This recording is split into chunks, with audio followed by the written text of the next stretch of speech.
So, a little while ago, I released a video talking about optimization and min-maxing. And I got some stuff wrong. I accidentally used a few different terms in the wrong ways. That's not really what I want to talk about. The main thing I want to talk about is the fact that I discussed mechanics. And when I discuss mechanics on this channel, I noticed that there is a much larger dislike to like ratio, and more often than not, a lot more people are just very hateful in the comments. Now, I'm not stupid. I know that I'm putting my opinions on the internet. I'm going to deal with that kind of stuff. Hello? Yes, what? What? You really want to know? Yes! F you!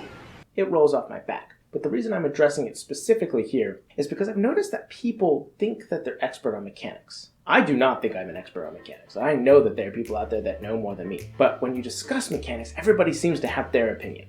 I'm going to talk about mechanics in this video, and I understand and acknowledge that I am fallible and human. I will get things wrong. Just don't forget that you are too. So you also can have a wrong opinion. If you disagree with me, totally fine. Just do so politely and with the respect that we all deserve. At the end of the day, everybody thinks that they're an expert in mechanics. When you talk about mechanics, literally everyone will claim that they know everything. They've got the right opinion. But isn't it interesting that when everybody's an expert, nobody agrees on anything?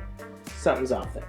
But that's regardless of what I'm trying to talk about today. I'm trying to talk about the new lineages and race options that have come out in D&D recently. Now, they've been out for a while, and the reason I've put off talking about it until now is because I wanted to see them in action. I wanted to see what they could do. And I feel like I've generally begun to form a pretty decent opinion about them now. I like them, but I cannot shake a thread, which I cannot for the life of me find now, that I saw when they first came out. They discussed the fact that these custom race options, these new lineages, the ability to pick and choose your stats, they removed creativity when it came to characters. And I know that seems weird, and I'm sure there are a lot of people who are immediately going to say, that's ridiculous, it makes no sense. How does more options create less creativity? But I got where they were coming from. I really did, because when you think about it, most creativity is created through restrictions. If you have the ability to make literally anything, why make anything? If you have the ability to do anything, then it comes to the fact that it's not that exciting to do anything. If I could just snap my fingers and create a car, cool, but I'm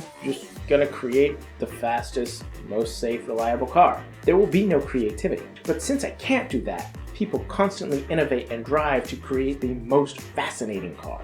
And that's how it goes. Restriction creates awesome options. It creates innovation. But when you removed that, this thread, which again, I wish I could find, but I cannot, it's somewhere out there on Reddit, discussed about the fact that it made less fun characters for them. Now, you don't have to use the custom lineages, and we all know that. But it is no secret that D&D is beginning to move in that direction. So why is that, and does it reduce creativity? I'm going to go ahead and state my opinion full front here. I do not think it reduces creativity, but it could have.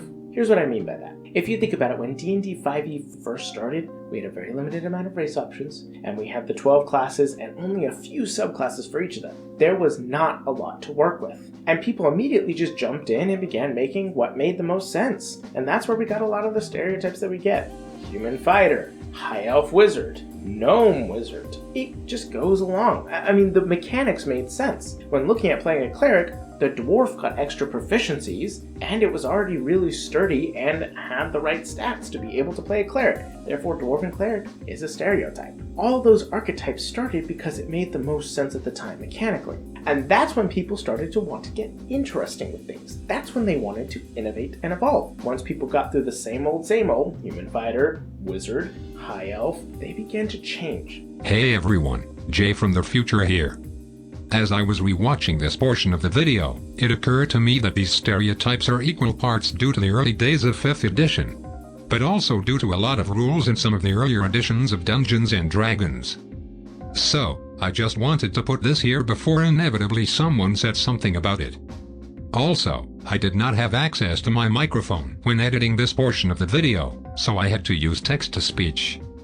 Sorry about that. I promise Jay has not been locked away and an alien being has taken over his channel. Enjoy the rest of the video.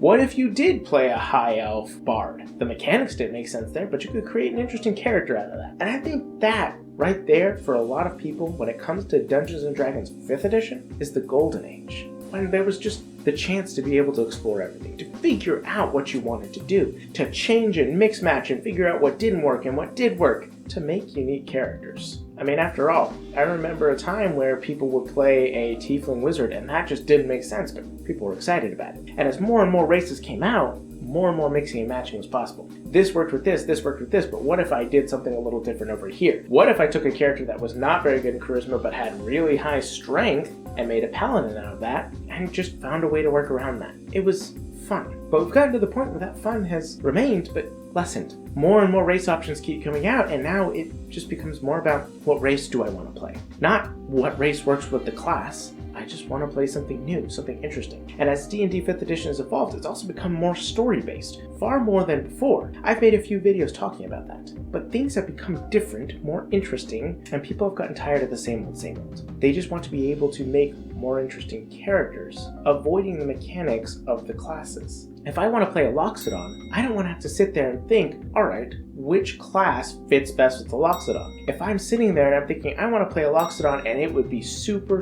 fun to play a Sorcerer Loxodon. A Loxodon who is somehow tapped into an ancient power of their lineage. I don't want to have to think, well, their race stats don't really mix with the class, and so even if I create this super fun character, they won't feel as strong as the fantasy is to me. And that is something that's important. When you have a fantasy of how a character is created, of what their power is, you want that to be represented through the numbers, the dice. It makes perfect sense. And so when you think about it, as time has gone on and people have finished getting excited about the different race and class options, now they just want to play a class with an interesting race and focus more on the character behind those two things, not necessarily the statistics. So what is the difference between then and now?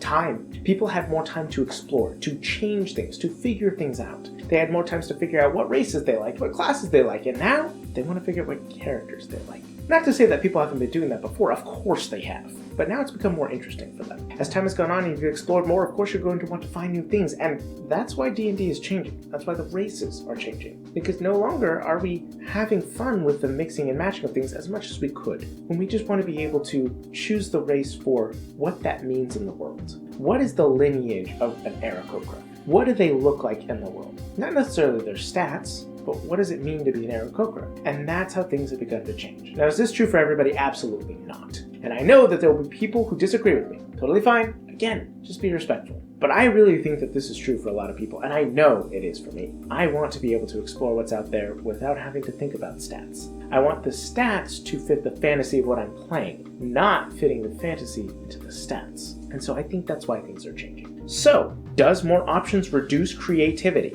No. It might have at one point. If D&D 5th edition started with that, who knows? Things may not have been what you expected. But no, it doesn't reduce things. It doesn't reduce how much creativity you have. It expands upon it. Because the restrictions now that we as D&D players understand the worlds and the races and the classes, no longer are we focused on that. Now the restriction is the cool characters we can make, because we've learned since then. So, hopefully this helps understand a little bit and my rambling made sense. Go out into the world and make it your own, you beautiful bastards. Don't forget to have a great day, and never forget to play your own. Thank you. Come again.